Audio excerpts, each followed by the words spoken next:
It's time for the Manufacturing Austin Podcast, sponsored by Texas Mutual.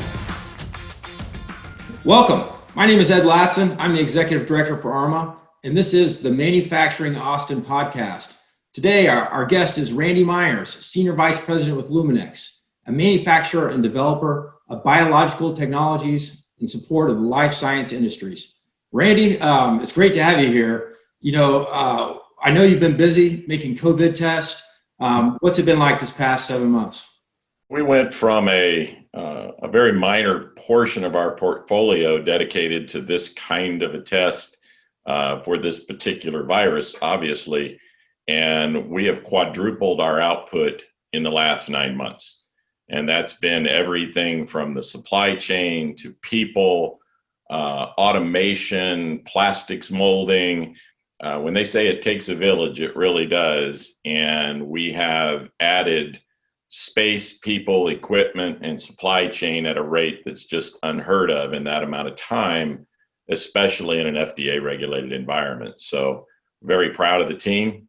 And one of the things that is always frustrating for us is we're going as absolutely fast as we can, and it's just not fast enough. So I've kind of utilized the phrase lately with folks, it's not the race you run, it's the race you're in. And this is a race that we just need to run as fast as we can. What are you paying attention to daily? It's interesting. I'm not a person who has this huge wall of metrics outside my office. I tend to rely on my leaders to execute to the best of their ability everywhere they are. So we're in Seattle, Madison, Wisconsin, Toronto, Chicago, here, and I can't be in every single spot. So I depend on that leadership. But my job is to remove every barrier that they have. And so knitting all this together across the corporation is my challenge and my leader's challenge. And we do a lot of porpoising. You got to come up and see the surface and look around, but then you got to dive deep to make changes happen. Just an example of Friday, we had a plastics company that 3 levels deep in the supply chain said, oops, we put in 3% of a different resin. Well, that spins everybody in understanding impacts, what did that do? And all of our leaders come together to make that happen. And when I say all, I want to make sure I express that it's not just manufacturing. My peer and good friend, Chuck Collins, who's the Senior Vice President of R&D, he and I work incredibly close together, our field service teams. We don't recognize those organizational boundaries when it comes to this kind of scaling effort. Yeah, and that kind of brings to mind, I was lucky enough to know you when you started at Luminex. And one of the things I really remember you tackling early on was the communication within the organization, making sure your team got out of the office, built relationships with people in other organizations within the company, and really made that effort. Do you think that's foundational for the success of a manufacturing operation? It's the difference between being a manufacturing operation and being an operations organization. In operations, we touch everything. It's not just about what we made on the line today, what went into a box. It's about the quality of the product, how it fits in the portfolio, what customer needs are.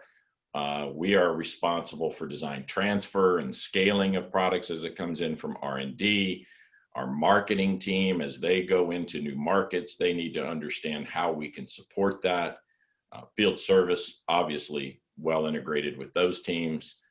So our ability to engage and be seamless in all topics is really the difference between being a manufacturing group and an operations group. And I do think that's foundational. If you draw the Venn diagram of a company, operations sits right in the middle and everything touches it at some point or another.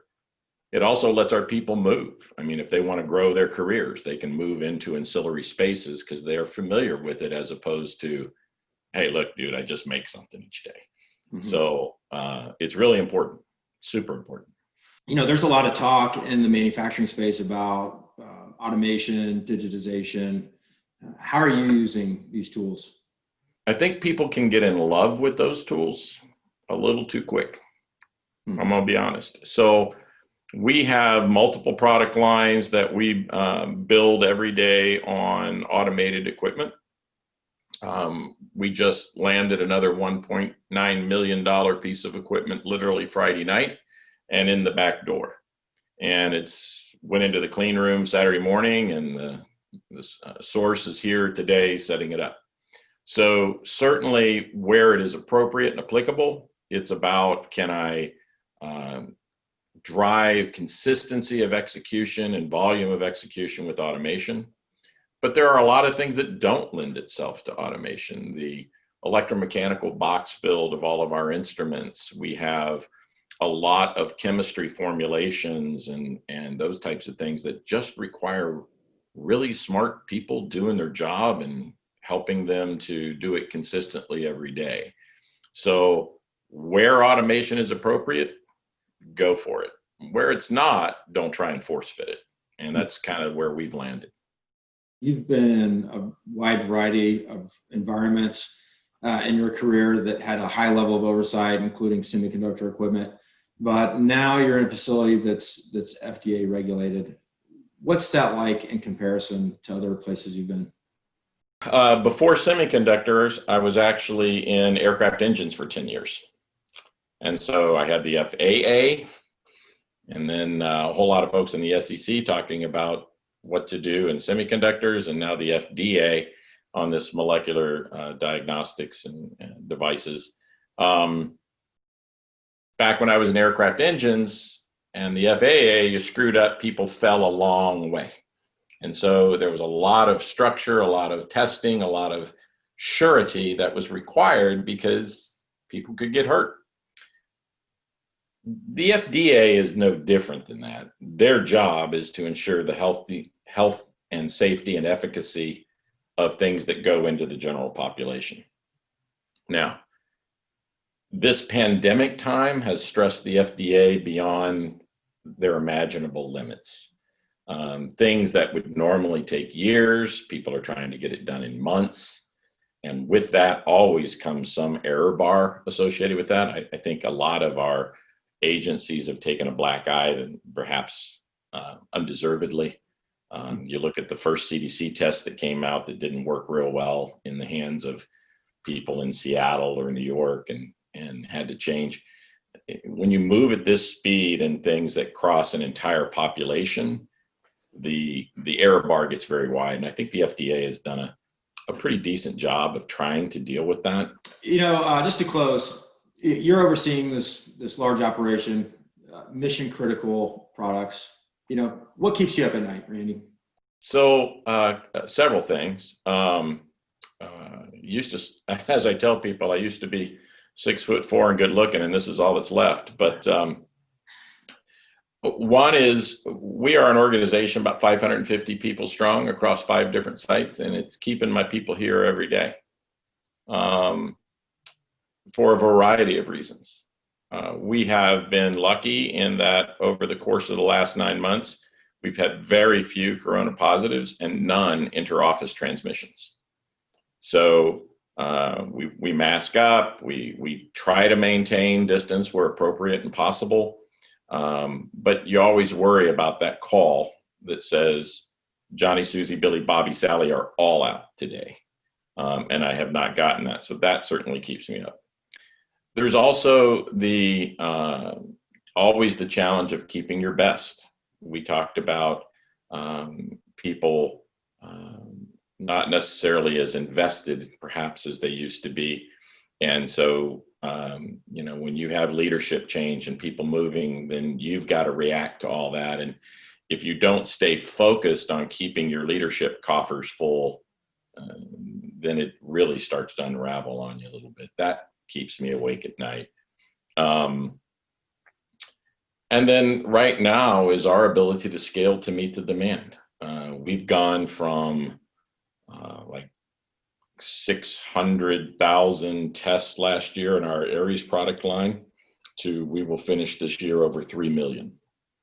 And that's all happened in 9 months. So, and I'm scaling that again next year. So having all that happen and not break when you scale keeps me awake at night.